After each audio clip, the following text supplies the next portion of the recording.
El suelo de Jerusalén vibra, no por un terremoto, sino por el rugido de una multitud que exige sangre. Un hombre, desfigurado por el azote romano y cargando el peso de un madero, exhala un grito que hará que el velo del templo más sagrado de la tierra se rasgue en dos. En este preciso segundo, el año 33 de nuestra era se convierte en el epicentro de un estallido que dividirá el tiempo humano para siempre. Pero, ¿qué fue lo que realmente ocurrió entre el polvo, el incienso y la brutalidad de esa semana? ¿Cómo es posible que una ejecución rutinaria en la provincia más conflictiva del Imperio Romano se transformara en el evento más documentado, analizado y misterioso de la historia? Hoy, borramos siglos de pinturas renacentistas para arrojarte directamente al caos del Seder Pascual, al sudor de sangre en la oscuridad de Getsemaní y a la inquietante pregunta que la arqueología aún no puede responder. ¿Por qué, después de 2000 años, el mundo sigue estremeciéndose ante una tumba vacía? Si crees que conoces la historia de la Semana Santa, prepárate, porque la realidad del Gólgota es mucho más cruda y reveladora de lo que jamás te han contado. El reloj ha retrocedido. Bienvenido a la Jerusalén del siglo I. No hay vuelta atrás. Imagina caminar por las calles polvorientas de una ciudad que está a punto de estallar. No es una ciudad cualquiera, es Jerusalén, y el calendario marca el año 33 de nuestra era. El aire está cargado con el aroma del incienso, el murmullo de miles de peregrinos llegados para la Pascua y una tensión política tan densa que se puede cortar con un cuchillo. Bajo la sombra del imponente templo de Herodes, se está gestando el evento que dividirá la cronología de la humanidad en un antes y un después. ¿Qué sucedió realmente durante esos 7 días que cambiaron el destino del mundo? Desde el júbilo de una entrada triunfal sobre un pollino hasta el silencio sepulcral de una tumba custodiada por la Guardia Romana y la explosión de gloria de una mañana de domingo que nadie pudo prever. En este viaje visual y documental, no solo vamos a repasar un relato religioso, vamos a desglosar la historia, la arqueología y la teología detrás de la Semana Santa. Analizaremos el agonizante sudor de sangre en Getsemaní, la brutalidad técnica de la crucifixión en el Gólgota y el significado oculto tras las últimas palabras de Jesús. Prepárate para sumergirte en la Jerusalén del siglo I para descubrir por qué, 2000 años después, el eco de lo que ocurrió en aquella tumba vacía sigue transformando corazones y desafiando a la razón. Bienvenidos a la verdadera historia de la pasión. Para entender la magnitud de lo que está por ocurrir, debemos mirar más allá de las túnicas limpias y el silencio de las catedrales modernas. La Jerusalén que Jesús pisa no es un lugar de paz, es una olla a presión a punto de estallar. Imaginen esto, la población habitual de la ciudad se cuadruplica en cuestión de días. Más de 200.000 personas se agolpan en callejones estrechos, durmiendo en los tejados, compartiendo el pan en cada rincón y respirando un aire cargado con el olor metálico de la sangre de miles de corderos sacrificados en el templo. Para el Imperio Romano, la Pascua judía no era una festividad religiosa, era una pesadilla logística y militar. Mientras los peregrinos cantaban salmos de liberación y soñaban con el fin de la ocupación, Poncio Pilato entraba por la puerta oeste de la ciudad con una demostración de fuerza bruta, armaduras brillantes, estandartes con el águila imperial y el sonido rítmico y amenazante de las sandalias de las legiones contra el empedrado. Era un mensaje visual directo, el César es el único señor aquí. Pero por la puerta este, ocurre algo que desafía toda lógica imperial y sacude los cimientos del Sanedrín. Un carpintero de Nazaret entra montado en un pollino. No hay legiones, no hay espadas desenvainadas, solo una multitud que alfombra el suelo con sus propios mantos, un gesto que en la antigüedad solo se reservaba para los reyes que regresaban de la victoria. En ese preciso instante, dos visiones del poder chocan frontalmente en un duelo silencioso. El poder de la fuerza contra el poder del sacrificio. ¿Por qué debería importarte esto hoy, 2000 años después? Porque cada decisión tomada en esas próximas horas no fue solo el cumplimiento de una profecía antigua, fue una partida de ajedrez político y espiritual donde el tablero era el destino de la humanidad. La tensión es tan real que se puede sentir en la garganta. Jesús no es visto solo como un maestro, es el hombre más peligroso de la provincia, un rebelde que amenaza con derribar el orden establecido con una sola palabra. Sin embargo, aquí es donde la historia da un giro que la mayoría de las representaciones artísticas han suavizado para no espantarnos. Solemos imaginar a un Jesús sereno, aceptando su destino con una calma mística casi sobrehumana. Pero los registros y la medicina forense moderna nos cuentan una versión mucho más cruda. Mientras la ciudad celebra, en la oscuridad del Monte de los Olivos, el hombre que el mundo llamaría Salvador está experimentando un fenómeno físico tan violento que su propia piel comienza a romperse antes de que un solo soldado lo toque. No estamos ante una aceptación pacífica, sino ante un colapso biológico provocado por un peso que la ciencia apenas puede explicar. La oscuridad en el huerto de los olivos es más que la ausencia de luz, es una presencia física que parece asfixiar a los que allí se encuentran. Para entender por qué este momento cambió el curso del tiempo, debemos mirar bajo la superficie de la piel. Lo que los evangelistas describen como gotas de sangre cayendo al suelo, la medicina forense moderna lo identifica como hematidrosis. Es una condición clínica extremadamente rara, donde los vasos capilares que alimentan las glándulas sudoríparas se rompen debido a un estrés psicológico masivo. La sangre se mezcla con el sudor y brota de la piel. Antes de que un solo látigo romano rozara su espalda, antes de que los clavos perforaran su carne, Jesús ya estaba desangrándose por dentro. Su cuerpo estaba reaccionando a un peso que no era puramente físico, sino el peso existencial de una misión que desafía la comprensión humana.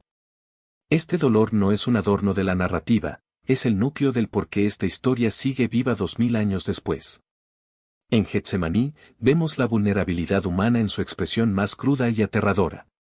El hombre que había calmado tormentas y, según los relatos, resucitado muertos, ahora está postrado en la tierra, con el rostro cubierto de barro y sangre, suplicando que el destino le sea ahorrado. Es el choque violento entre la voluntad humana de sobrevivir y un propósito que exige la entrega total. Es la soledad más absoluta, mientras el hombre que el mundo llamaría Salvador suda su propia vida, sus amigos más cercanos duermen a pocos metros, ajenos a la magnitud del cataclismo espiritual que está por desatarse. Esto te importa a ti, hoy, porque representa el momento en que el concepto de divinidad cambió para siempre. Dios ya no era un ente lejano en el Olimpo o una fuerza abstracta en el templo, sino alguien que conocía el sabor metálico del miedo y el frío de la traición. No es solo religión, es la crónica de un sacrificio voluntario en una cultura, la romana, que solo entendía de conquistas, legiones y poder imperial bruto. La atmósfera en esa ladera del monte está tan cargada de tensión que cualquier chispa podría incendiar la provincia entera, provocando una revuelta que los romanos aplastarían sin piedad. Sin embargo, justo aquí, cuando el drama psicológico parece haber llegado a su límite de resistencia humana, el aire se rompe con el brillo de las antorchas y el crujir de las ramas bajo las sandalias de la guardia. Pero aquí es donde la historia oficial que te han contado en la escuela dominical se queda corta. Lo que está a punto de ocurrir no es una detención legal, sino una ruptura total de todas las leyes vigentes del siglo I. Aquella noche, el sistema judicial más avanzado del mundo antiguo y la ley religiosa más estricta de la historia se unieron para cometer una ilegalidad tan flagrante que, si ocurriera hoy, el caso sería desechado en minutos. La verdadera sorpresa no es que lo arrestaran, es que, para poder ejecutarlo, el poder político y el religioso tuvieron que pisotear sus propias constituciones en la sombra de la noche. 6 juicios en menos de 12 horas. Todos en plena madrugada. Todos ilegales según la ley judía del siglo I, que prohibía estrictamente los procesos capitales de noche, sin testigos de defensa y durante la Pascua. El Sanedrín no buscaba justicia, necesitaba un culpable rápido. Condenado por blasfemia, el caso es empujado a manos romanas. Y aquí entra Poncio Pilato, un prefecto implacable que, paradójicamente, no encuentra delito alguno. Pilato intenta lavarse las manos, pero la élite política de Jerusalén tiene un as bajo la manga. Le lanzan una amenaza velada: si lo liberas, no eres amigo del César. Esa sola frase sella el destino del Nazareno. Una amenaza de traición imperial que obliga a Pilato a firmar la sentencia. Pero el imperio no se conforma con matar, exige una tortura ejemplar y calculada. El castigo previo no es un simple azotamiento. Es la verberatio.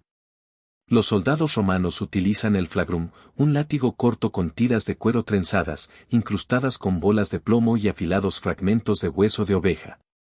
Cada golpe no solo marca la piel, la arranca. El impacto desgarra el músculo hasta exponer las venas e, incluso, los huesos. La ley judía limitaba los azotes a 40-1. Los romanos, en cambio, no tenían límite. El objetivo era llevar al reo al borde exacto de la muerte sin cruzarlo. Un zóquipo volémico severo se apodera del cuerpo de Jesús por la pérdida masiva de sangre. ¿Cómo es posible que un hombre con la espalda destrozada pudiera siquiera mantenerse en pie, y mucho menos cargar un madero? La respuesta yace en la cruel logística romana. No cargó la cruz entera. Eso es un mito del arte renacentista. Cargó el patibulum, el travesaño horizontal de casi 50 kilos, atado a sus brazos desgarrados, frotando la carne viva a cada paso hacia el monte de la calavera, el Gólgota. Un promontorio rocoso a las afueras de la ciudad, diseñado para la máxima humillación pública. Al llegar, el horror forense alcanza su pico. Los soldados no clavan sus manos. Clavos de hierro de 15 centímetros atraviesan los nervios medianos en sus muñecas, porque las palmas no soportarían el peso y la carne cedería. El dolor es tan inimaginablemente puro que los romanos tuvieron que inventar una palabra nueva para describirlo: excruciante. Del latín excruce, desde la cruz. El dolor supremo. Pero los clavos no mataban a las víctimas. ¿Sabes qué era lo que realmente extinguía la vida en el madero? La asfixia. La crucifixión es una muerte por sofocación lenta y metódica. Para poder exhalar, el crucificado debe empujarse hacia arriba apoyando todo su peso sobre el clavo que atraviesa sus talones, raspando su espalda destrozada contra la madera astillada. Cada respiración es una agonía, un esfuerzo titánico que agota el oxígeno y provoca calambres brutales. Y en medio de este colapso anatómico, tras horas de agonía, Jesús se yergue para tomar aire una última vez. No gime de dolor. Exhala un grito con una palabra en griego que sacudirá el imperio y la eternidad: tetelestai. Consumado es. En la antigüedad, esta era la palabra que se escribía en las deudas comerciales cuando quedaban pagadas en su totalidad. No es el grito de una víctima derrotada, es la declaración de una misión completada. Un segundo después, su corazón cede. El cielo se oscurece y la tierra vibra con violencia. Pero el verdadero terremoto no ocurre bajo la cruz. Está ocurriendo a más de 1 kilómetro de distancia, en el lugar más protegido e inaccesible de todo Israel, donde algo arquitectónicamente imposible acaba de suceder. En el corazón del templo de Herodes colgaba el velo. No era una simple cortina. Era una barrera colosal de casi 20 metros de altura y el grosor de la palma de una mano. Tejido con hilos de púrpura, azul y escarlata, separaba el mundo de los hombres del lugar santísimo. El epicentro del poder divino. De repente, sin que una sola mano humana lo toque, esa inmensa mole de tela se rasga con violencia. Y lo hace de un modo que paraliza a los sacerdotes, de arriba hacia abajo. Un desgarro desde el techo no es obra de hombres. Es una declaración de intenciones. El acceso a lo sagrado ya no tiene intermediarios, ni peajes de sangre animal. Pero mientras el polvo cae sobre el altar de Jerusalén, el Sanedrín entra en pánico. El líder ha muerto, sí. Sin embargo, su muerte está causando más estragos que su vida. Necesitan silenciarlo bajo toneladas de roca. Y rápido. Antes de que el sol se ponga y comience el estricto reposo del sábado, el cuerpo destrozado es depositado en una tumba nueva. Una cueva tallada en piedra sólida. Cierran la entrada con una roca circular que pesa casi 2 toneladas. Pero la paranoia de la élite religiosa no descansa. Saben lo que él prometió. Acuden a Pilato con una exigencia inusual: sellar la tumba militarmente. El gobernador romano accede. Se coloca el sello imperial sobre la piedra. Una cuerda tensada con arcilla fundida que lleva la marca del César. Romper ese sello es un delito de alta traición, castigado con la crucifixión inmediata. Además, se despliega la custodia. Un escuadrón de élite, armado hasta los dientes, entrenado para mantener la posición bajo amenaza de ejecución si fracasan. La tumba de un carpintero judío se convierte, de la noche a la mañana, en la instalación militar más segura del planeta. Nada entra. Y, sobre todo, nada sale. El sábado transcurre en un silencio asfixiante. Sus seguidores están aterrorizados, escondidos tras puertas atrancadas. El movimiento ha sido aniquilado. O eso cree el imperio. Llega la madrugada del domingo. Aún está oscuro. De pronto, la tierra vuelve a rugir. La guardia romana, hombres que han masacrado tribus enteras sin pestañear, caen al suelo paralizados por un terror indescriptible. La roca de 2 toneladas no solo ha sido movida. Ha sido arrojada violentamente hacia arriba, desafiando la gravedad y la física. Cuando las mujeres llegan al sepulcro al amanecer, el pánico inicial se transforma en desconcierto absoluto. No hay guardias. No hay cuerpo. Pero el detalle forense que cambia la historia está ahí dentro. Los lienzos funerarios no están tirados en un rincón. Están intactos, envolviendo un vacío. Como si el cuerpo que contenían hubiera atravesado la tela, evaporándose. Ningún ladrón de tumbas se detendría a desenvolver un cadáver pegajoso y lleno de sangre para luego dejar las vendas perfectamente ordenadas. La escena del crimen es imposible. Si los romanos hubieran robado el cuerpo, lo habrían exhibido en la plaza pública para aplastar el mito. Si los discípulos asustados hubieran intentado burlar a los soldados de élite, habrían sido masacrados en segundos. Entonces, ¿qué hizo que una banda de pescadores acobardados saliera a las calles días después, dispuestos a morir torturados antes que negar lo que sus propios ojos acababan de ver? La respuesta no está en un mito teológico. Está en la anatomía de un milagro irrefutable. Pero aquí surge un problema gigantesco para la ciencia y la historia: ver una aparición no te da el valor para enfrentar la arena de los leones, la decapitación o la cruz. ¿Qué tocaron exactamente esos pescadores que reescribió por completo su instinto básico de supervivencia? No vieron un holograma. Vieron tejido humano vivo. Hueso. Músculo regenerado. Un hombre que respiraba, caminaba y, contra toda lógica biológica tras un colapso cardiovascular total, se sentó a masticar pescado asado frente a ellos. Los registros detallan que Jesús penetró en una habitación cuyas puertas estaban selladas por el terror de sus seguidores. No forzó las cerraduras. Atravesó la barrera de lo físico para hacerse material. Sin embargo, la mente humana exige pruebas tangibles. Y en esa misma sala había un hombre que representaba el escepticismo clínico de todo el mundo moderno. Tomás el Dídimo. Él no compraba discursos místicos. Exigía evidencia empírica forense. Exigía meter sus propios dedos en la carne desgarrada por los clavos de hierro. Quería palpar la incisión en el costado, ese desgarro letal de la lanza que rompió el pericardio en el Gólgota. Jesús no condenó su duda, la enfrentó de frente. Le ofreció su cuerpo mutilado, pero latiendo. Al hundir sus manos en la prueba material de la muerte, la lógica de Tomás colapsó ante lo imposible. El cadáver respiraba. Pero detengámonos un segundo. ¿Podría un pequeño grupo bajo estrés postraumático severo pactar una mentira y sostenerla mientras los torturaban hasta la muerte?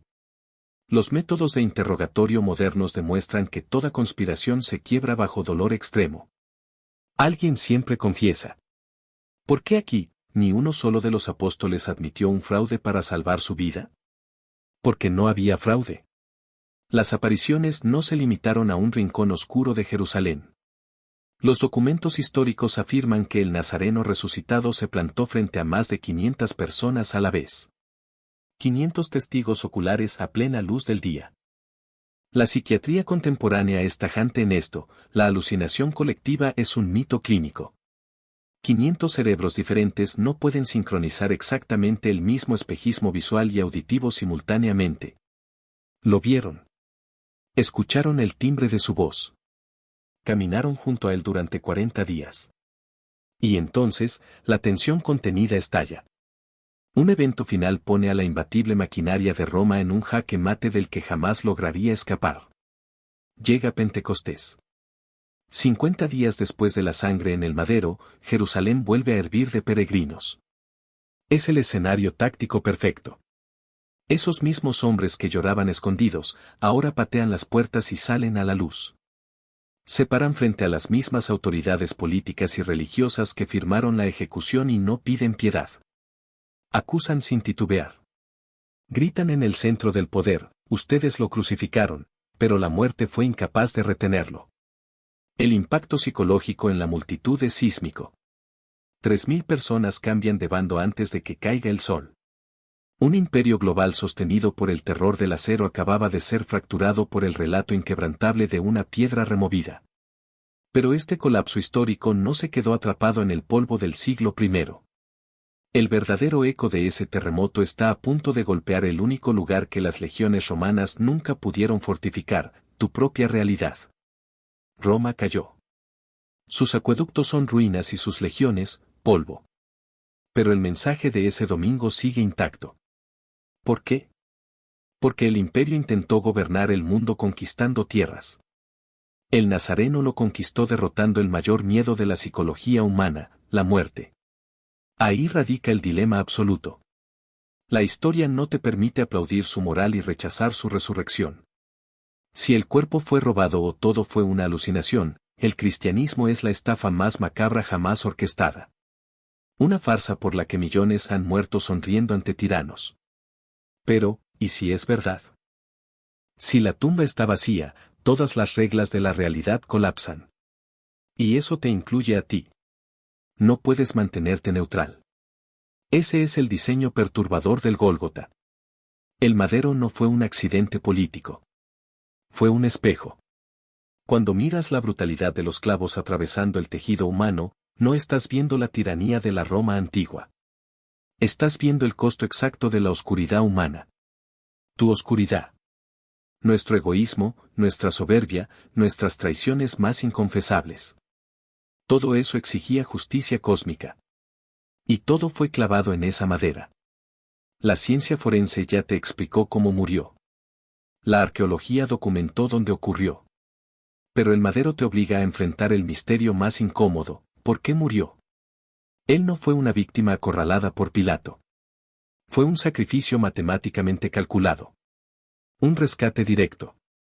Imagina tu peor error. Ese secreto que te asfixia en la madrugada. Ese peso opresivo que la psiquiatría moderna etiqueta como culpa persistente y que ninguna terapia puede borrar. En el código moral del universo, esa deuda tenía sentencia capital. Pero alguien ocupó tu lugar en la línea de ejecución. Y lo pagó completo. Con asfixia, con espasmos musculares y con un grito que quebró el espacio-tiempo. Tetelestai. Tu condena fue cancelada legalmente en esa cruz. Ese es el regalo definitivo. Pero aquí viene el golpe de realidad. Un indulto judicial no tiene valor si el prisionero se niega a firmarlo. La piedra removida no es un lindo adorno para terminar un servicio religioso de domingo. Es una invasión directa a tu apatía. Te desafía sin piedad. Te grita que este mundo roto y predecible no es el final.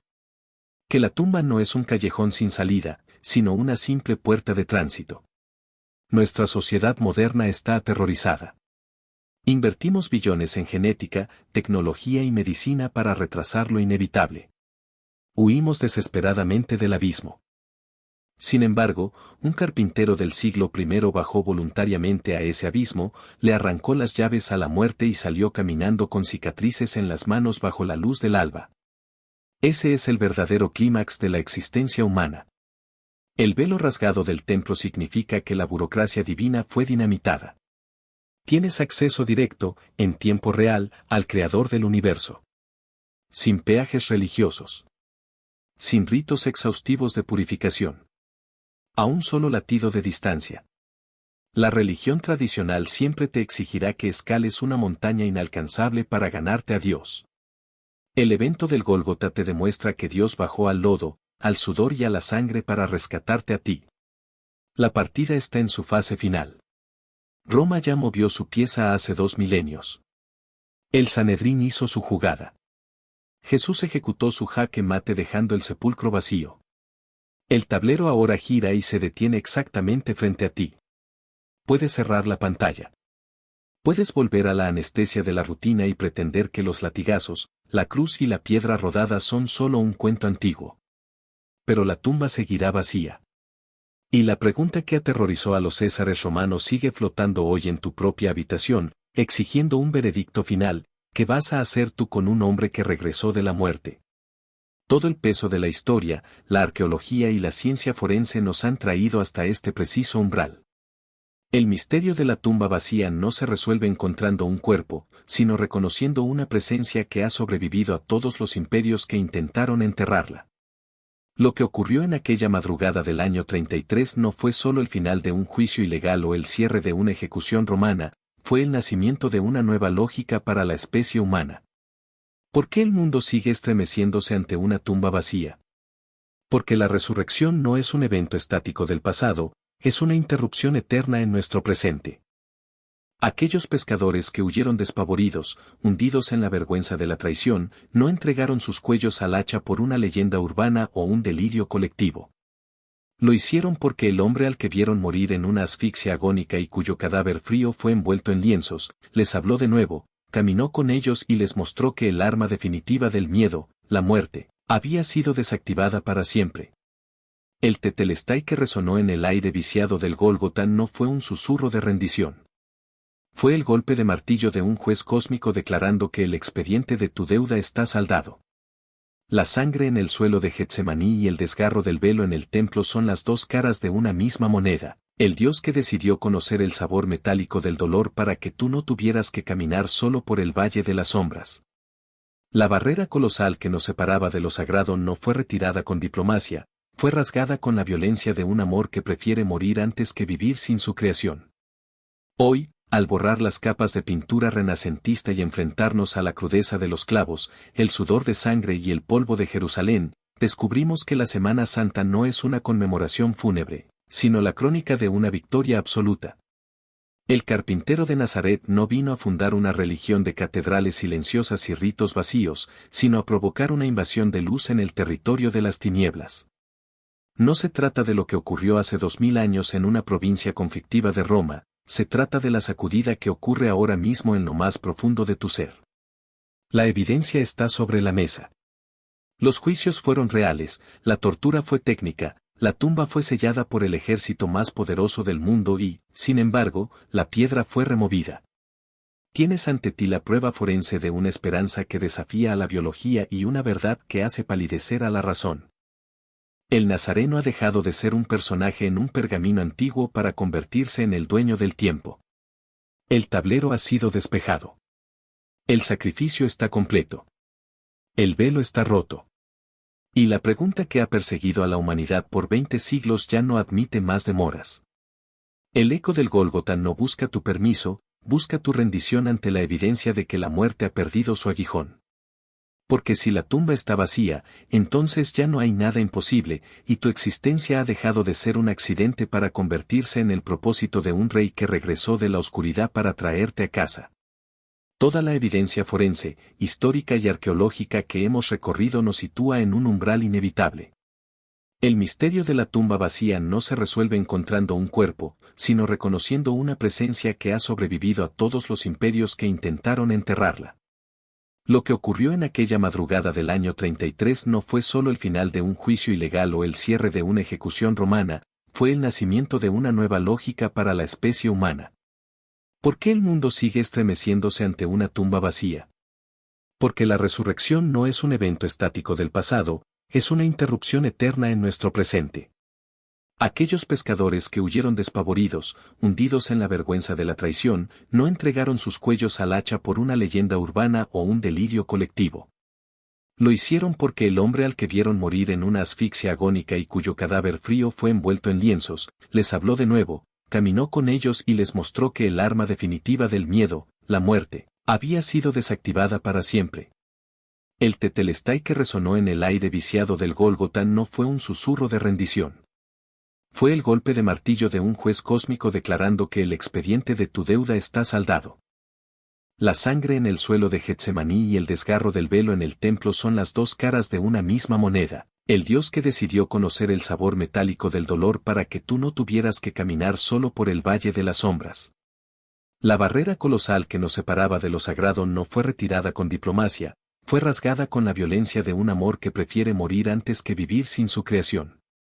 Hoy, al borrar las capas de pintura renacentista y enfrentarnos a la crudeza de los clavos, el sudor de sangre y el polvo de Jerusalén, descubrimos que la Semana Santa no es una conmemoración fúnebre, sino la crónica de una victoria absoluta. El carpintero de Nazaret no vino a fundar una religión de catedrales silenciosas y ritos vacíos, sino a provocar una invasión de luz en el territorio de las tinieblas. No se trata de lo que ocurrió hace 2000 años en una provincia conflictiva de Roma, se trata de la sacudida que ocurre ahora mismo en lo más profundo de tu ser. La evidencia está sobre la mesa. Tienes ante ti la prueba forense de una esperanza que desafía a la biología, va una verdad que hace palidecer a la razón. El Nazareno ha dejado de ser un personaje en un pergamino antiguo para convertirse en el dueño del tiempo. El tablero ha sido despejado. El sacrificio está completo. El velo está roto.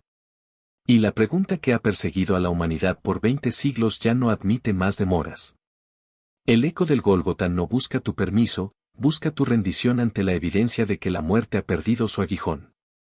Porque si la tumba está vacía, entonces ya no hay nada imposible, y tu existencia ha dejado de ser un accidente para convertirse en el propósito de un rey que regresó de la oscuridad para traerte a casa. La lección definitiva de la Jerusalén del siglo I no se encuentra en los libros de arqueología, sino en el latido de un corazón que ha comprendido que ya no hay muros entre lo humano y lo divino. Hemos recorrido el sudor de sangre, la injusticia de los tribunales y el frío del sepulcro, pero el verdadero clímax no es el fin de una vida, sino el inicio de una esperanza que ninguna legión pudo aplastar. El Gólgota nos enseña que el amor no es un sentimiento pasivo, sino una fuerza técnica y radical que decidió descender al abismo para rescatar cada pedazo de nuestra propia oscuridad. Si la tumba está vacía, el miedo ha muerto. Si el velo se rasgó, tu pasado ya no tiene voz para condenarte. Estamos ante la invasión de la luz en el territorio de la muerte, un jaque mate eterno que nos recuerda que no somos accidentes biológicos, sino el propósito de un rey que atravesó la eternidad para buscarnos. La historia cambió hace 2000 años, pero tu realidad puede cambiar en este preciso segundo. El sacrificio fue total, la victoria es absoluta y el acceso al Padre es ahora un camino abierto, vibrante y eterno. El eco de la tumba vacía no es un susurro del pasado, es el grito de libertad que define tu presente y asegura tu eternidad. Lo imposible ya sucedió, ahora, te toca a ti caminar en esa luz. Esta luz que ahora ilumina el sepulcro vacío es solo el comienzo de una búsqueda que no termina aquí. Si la realidad técnica del Gólgota y el impacto forense de la resurrección han sacudido tu comprensión de la historia, no puedes permitirte detenerte en el umbral. El eco de Jerusalén sigue revelando verdades que los imperios intentaron sepultar, y nuestra misión es seguir desenterrando cada evidencia que la ciencia y la fe aún debaten en los rincones más profundos del pasado. Para continuar este viaje por los eventos que definieron nuestra existencia y no perderte los próximos análisis donde desglosaremos la arqueología prohibida del siglo I, únete a esta comunidad de buscadores de la verdad. Pero si tu sed de respuestas exige más ahora mismo, haz clic en el video que aparece en pantalla, donde analizamos las huellas físicas e inexplicables que el Nazareno dejó en el sudario de Turín. La piedra ha sido removida. Es momento de que tú sigas profundizando en lo que hay más allá del vacío.